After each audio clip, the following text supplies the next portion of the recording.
कांग्रेस के वरिष्ठ नेता और पूर्व मुख्यमंत्री दिग्विजय सिंह ने दिल्ली में किसान आंदोलन के दौरान हुई हिंसा को लेकर केंद्र सरकार पर निशाना साधा है। उन्होंने आरोप लगाया कि 2 महीने से शांतिपूर्ण तरीके से चल रहे किसान आंदोलन को विफल करने के लिए सरकार का ये सुनियोजित षड्यंत्र था।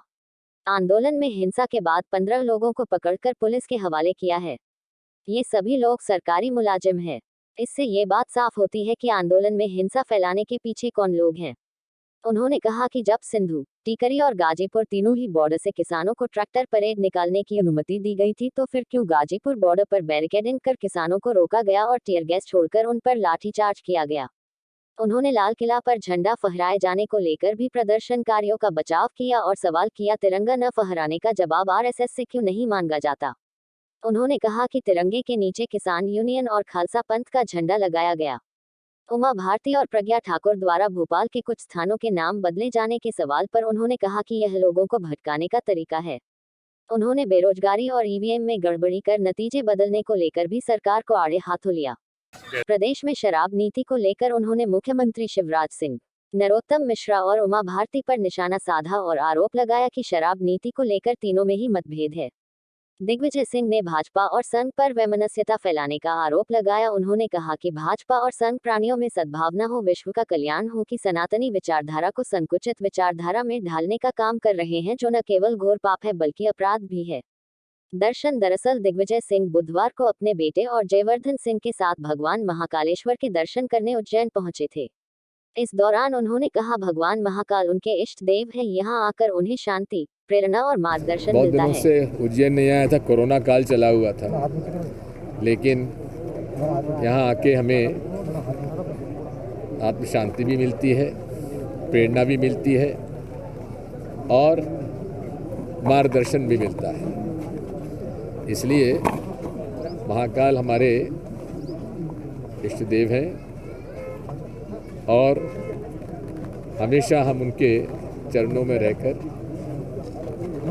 उनसे यही प्रार्थना करते हैं कि सदैव हमें सही मार्गदर्शन देते रहें। हम लोग गांधीवादी हैं, सत्य, प्रेम, सद्भाव और अहिंसा के हम लोग पालन करते हैं और यही हमारे सनातन परंपरा है, संस्कृति है। यही उपदेश भगवान महावीर ने दिया, भगवान बुद्ध ने दिया, महात्मा गांधी ने दिया और यही संदेश स्वामी विवेकानंद जी का था। सर्वधर्म समभाव भारत की आत्मा है, भारत का सोच है और वासुदेव कुटुंबकम हमारा एक व्यापक सोच है। वो धर्म जो कि नारा लगाता है प्राणियों में सद्भावना हो, ये नहीं होता है कि एक वर्ग में सद्भावना हो, प्राणियों में सद्भावना हो। वो धर्म जो कहता है विश्व का कल्याण हो, वासुदेव कुटुंबकम जो पूरे विश्व को एक परिवार मानता है, उसको संकुचित विचारधारा में ढालना घोर पाप है, घोर अपराध है। और यही हमारी जो वैचारिक मतभेद है भाजपा और संघ से, यही है। वो लोग वैमनस्यता फैलाते हैं, हिंसा का रास्ता अपनाते हैं, इसलिए हम उनका विरोध करते हैं। कोई भी अच्छा सनातनी हिंदू, सनातन धर्म का पालन करने वाला वर्ग धर्म के आधार पर नफरत फैलाने का काम कभी नहीं करेगा, अगर वो सच्चा सनातनी हिंदू है तो। और यही मुझे मेरे गुरु जगत गुरु शंकराचार्य स्वामी स्वरूपानंद जी ने मुझे संदेश दिया है, उसका मैं पालन करता हूँ। इसलिए हम किसी भी हिंसक प्रवृत्ति के कभी पक्ष में रहे नहीं हैं। कल आपने जो वीडियो देखा है उसमें 3 स्थान थे जहां से ट्रैक्टर रैली निकल रही थी। सिंघू बॉर्डर, दूसरा टिकरी बॉर्डर, तीसरा गाजीपुर बॉर्डर। सिंघू बॉर्डर और टिकरी बॉर्डर में कोई दिक्कत नहीं हुई, शांति से सब निकला। गाजीपुर बॉर्डर पे इसलिए दिक्कत हुई क्योंकि जो दिल्ली पुलिस ने रूट दिया था उसको उन्होंने बदल दिया और जो रूट पर उन्होंने बैरियर लगा दिए।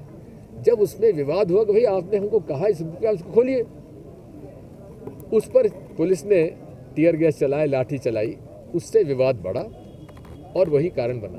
दूसरा, आपने देखा होगा वहाँ के 2 महीने से जो लोग शांतिपूर्ण सत्याग्रह कर रहे हैं वो हिंसक हो नहीं सकते। इसमें कौन लोग शामिल हो गए? 15 लोग किसानों ने पकड़कर दिल्ली पुलिस को दिए हैं, उनका नाम उजागर होना चाहिए। उन सब के पास सरकारी मुलाजिम होने का आइडेंटिटी कार्ड मिला है। अब आप समझ लीजिए सरकार किसकी है। ये सुनियोजित प्रायोजित षड्यंत्र था एक शांतिपूर्ण आंदोलन का, उसको गलत रास्ते में दिखाने का। और आप सब लोगों से मेरी यही प्रार्थना है मीडिया से कि आप इनके बहकावे मत आइए। जिस तरह लाल किले पर खालसा पंथ का झंडा लहराया बिल्कुल आप देखिए, फिर वो गलत बात आप कर रहे हैं। खालसा पंथ का कोई झंडा नहीं था, पहले हमारा तिरंगा झंडा था, उसके नीचे उन्होंने 2 लगा दिए थे, एक किसान यूनियन का और एक खालसा का, लेकिन तिरंगा ऊपर था। आप लोग तिरंगा नहीं दिखाते, आपके लोग क्या उचित था वो झंडा लगाना? जी उचित था वो झंडे लगाना? देखिए, हम कहते हैं आप जो यहाँ पे आरएसएस तिरंगा झंडा सन 47 से 62 तक नहीं लगाया, वो उचित था क्या? कभी आपने पूछा उन लोगों से? क्यों नहीं पूछा आप लोगों ने? ऐसा है क्या नाम बदलने से क्या कोई सद्भावना बढ़ेगी? ये सब जो है लोगों का भटकाने वाली बात है। जिस देश में बेरोजगारी बढ़ रही हो, 9.5 करोड़ लोगों की नौकरियां चली गई, वहाँ आप नाम बदलने से उनको रोजगार मिल जाएगा? क्या इस देश की अर्थव्यवस्था सुधर जाएगी? क्या भारत का भला हो जाएगा? जो बदलना बदलिए, हमें इसमें कोई दिक्कत नहीं है। सरकार आपकी है, जब तक ईवीएम है आप बड़े अहम और अहंकार में हो। जिस दिन ईवीएम हट जाएगी पता पड़ जाएगा जमीन किसके पास है। नगरीय चुनाव कौन बनेगा राष्ट्रीय अध्यक्ष आपका बीजेपी कांग्रेस? आप कांग्रेस में हैं क्या? नहीं, कांग्रेस फिर क्यों पूछ रहे हैं? हम लोग तय करेंगे। नगरीय निकाय के चुनाव भी आने वाले हैं, तो ईवीएम से चुनाव होंगे या वोटिंग से होंगे? जो सरकार चाहेगी करेंगे, हम लड़ाई लड़ेंगे और कमलनाथ जी के नेतृत्व में लड़ाई होगी। सर, उमा भारती जो बीजेपी शासित प्रदेश है उनमें से जो है शराबबंदी हो जाना चाहिए प्रदेश में, आपको लगता है कि ये कुछ बहुत जमीनी स्तर पे हो रहा है? बात यह है, उमा भारती कहती है पूर्ण प्रतिबंध हो, शिवराज सिंह चौहान कहते हैं जितनी दुकानें उतनी रहने दो, और नरोत्तम मिश्रा कहते हैं दुकानें बढ़ा दो। अब उनको तीनों को तय करने दीजिए।